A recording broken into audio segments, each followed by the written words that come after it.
Welcome back onto the next edition of Try with Coach Parry. My name is Brad. We've got our triathlon coach, Rudolf with us once again today. Rudolf, nice to have you with us.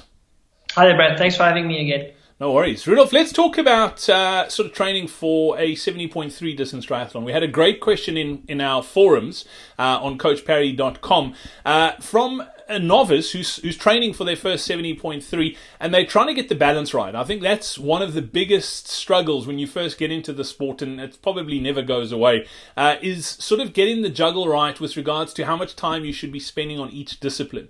For someone starting out training for their first half Ironman distance triathlon, is there a rule of thumb, or is it individual? What advice would you give to someone? How do you split it up? How much time should you spend on each of the disciplines?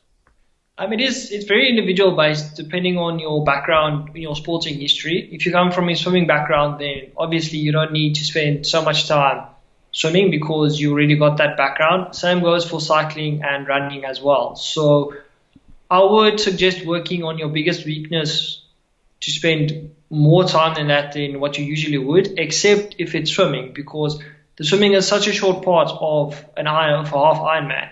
Because I think the cutoff is between 7.5 or 8.5 hours, and the cutoff for the swim is 1 hour and 10 minutes. So that's a very, very short time that you allocating towards swimming. So if you're a novice swimmer and you're starting swimming, then I would do 3 or 4 swim sessions a week just to get the feel for the water and the pool. But as again, the cycling takes more than half of the time to complete the race. So I would spend more than half of the time of the full training time for cycling, and then 33% to 40% on running. So break it up towards the percentages that the race is in swimming, cycling, and running. But if you have a bigger weakness and you have a strength, so if you're coming from a running background but you don't know it's the first time cycling, then you can get away with running a little bit less, but then cycling a bit more just to make up for that weakness.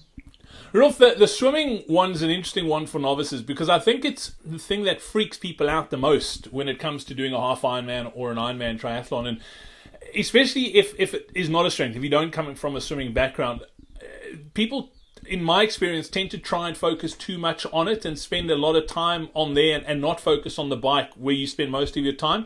How important would you say it is for someone like that to get help on the swim? Don't try and do it themselves. Like, get a swimming coach on deck to sort their technique out early on, because in my experience, that can go a long way to making you more efficient in the water, which then allows you to spend slightly less time in the water training, and you can then focus on the other two disciplines.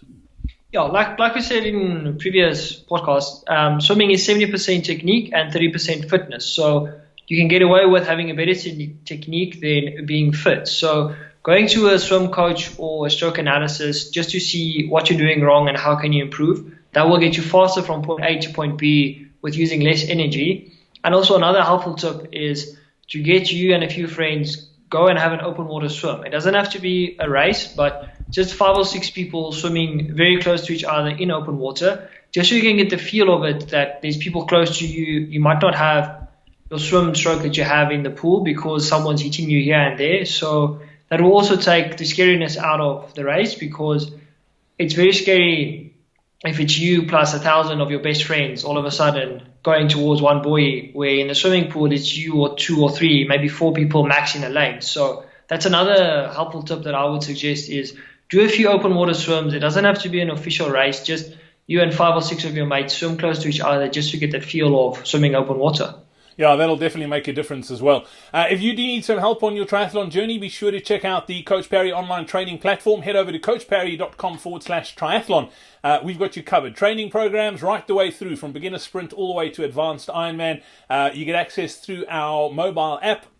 There's a very active forum. You get access to all the coaches and a whole lot more. So go check it out. That's coachparry.com/triathlon. Until next time, from myself, Brad Brown, and Rudolf Cheers.